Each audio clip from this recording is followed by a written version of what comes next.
Ilmu dicari, janganlah lelah, kelak berguna di masa esok. Saya Adianti Widya Basira dan rekan saya Nirwana Waseso, kami dari SMA Negeri 1 Sumber Pucuk. Indonesia memiliki sejarah panjang mulai dari masa prasejarah, Hindu-Buddha, Islam hingga reformasi. Ketika membahas sejarah Indonesia, tentunya tidak akan lepas dari sejarah-sejarah kerajaan yang pernah berdiri di Indonesia.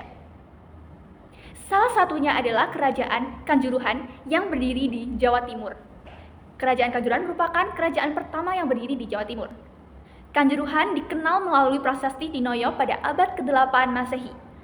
Kerajaan ini mencapai kejayaannya pada masa Raja Gajayana. Meski memiliki kontribusi penting, Kanjuruhan kurang dikenal masyarakat, terutama di kalangan generasi Z. Hal tersebut dibuktikan dengan hasil kuesioner yang menunjukkan 75,5% dari 159 siswa SMA Negeri 1 Sumber Pucuk tidak mengetahui sejarah Kanjuruhan.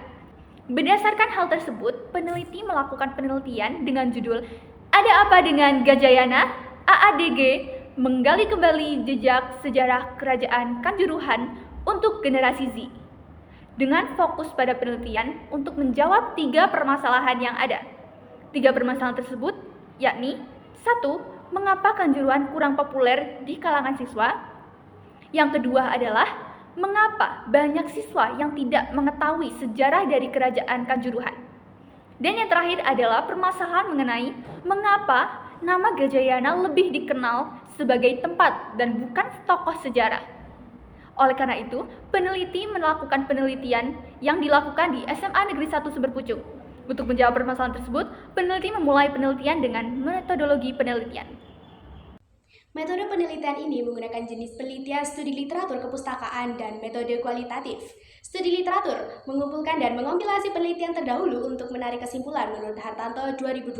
Metode kualitatif mengeksplorasi serta memahami makna pengalaman subjek penelitian dalam konteks sosial dengan memandang realitas sebagai konstruksi sosial yang subjektif menurut Subaktiasa 2024.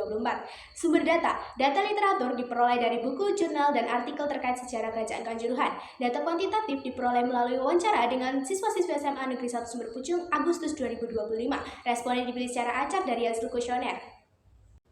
Pemilihan siswa-siswi didasarkan pada kategori Gen Z lahir 1997 sampai 2012 menurut laporan The Deloitte Global 2022 Gen Z and Millennial Survey. Metode analisis data menggunakan analisis isi terhadap sumber tercetak maupun digital. Analisis isi dilakukan dengan mengacu pada tahapan Klaus Krippendorff Sofia DKK 2020. Tahapan analisis isi. Yang pertama, unitizing, mengelompokkan dan mengidentifikasi data dari karya tulis tentang Kanjuruhan. Yang kedua, sampling, memilih informasi penting agar data tidak terlalu besar volumenya. Yang ketiga adalah recording, mencatat, merekap, atau memberi kode pada data penelitian. Yang keempat adalah reducing, menyeleksi data yang relevan dengan fokus penelitian. Yang kelima adalah inferring, menarik kesimpulan dari data yang telah direduksi. Yang keenam adalah analyzing, menganalisis serta mendeskripsikan data yang diperoleh. Berikutnya adalah hasil dan pembahasan. Pertama, unitizing. Data yang berhasil diidentifikasi berasal dari buku, artikel ilmiah, jurnal, serta penelitian terdahulu.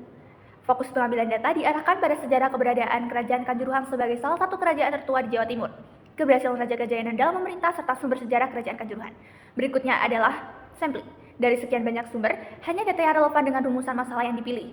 Sebagai berikut. Pertama, minimnya narasi heroik tentang Kanjuruhan. Berikutnya adalah porsi pembahasan yang sangat terbatas dalam kurikulum pendidikan. Lemahnya pengenalan tokoh Raja Gajayana, keberadaan nama Gajayana yang lebih dikenal sebagai nama tempat dan bukan tokoh sejarah. Berikutnya adalah recording. Data yang diperoleh dicatat dalam bentuk kutipan atau ringkasan. Selanjutnya adalah reducing. Informasi yang tidak langsung berkaitan disisihkan, misalnya uraian panjang tentang struktur politik kerajaan lain di Jawa atau kajian arkeologis yang detail tapi tidak terkait dengan popularitas. Seperti kurangnya narasi kepahlawanan, minimnya porsi di kurikulum, sosok Gajayana yang kurang dimaknai.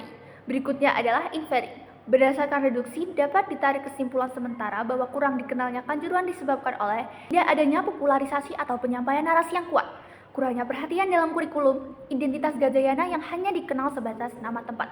Terakhir adalah analyzing. Ketiadaan narasi heroik membuat Kanjuruhan tidak menarik perhatian publik. Kurikulum yang minim membahasnya membuat siswa-siswi tidak punya pengetahuan mendalam. Sementara itu, lemahnya pemaknaan tokoh Gajayana menambah kaburnya identitas historis kerajaan ini. Penelitian ini menunjukkan bahwa kurang dikenalnya Kerajaan Kanjuruhan di kalangan generasi Z disebabkan oleh beberapa faktor yang saling berkaitan.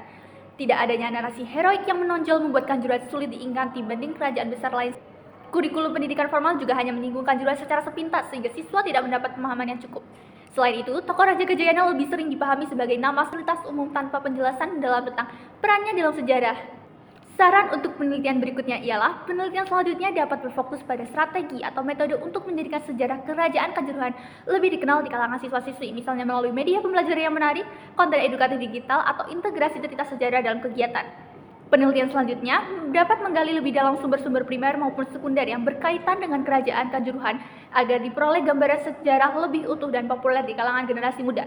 Kajian lebih lanjut dapat diarahkan pada pemanfaatan tokoh Gajayana sebagai figur historis, bukan hanya nama tempat, sehingga lebih dimaknai secara historis dan menghidupkan kembali ingatan kolektif tentang kerajaan Kanjuruhan.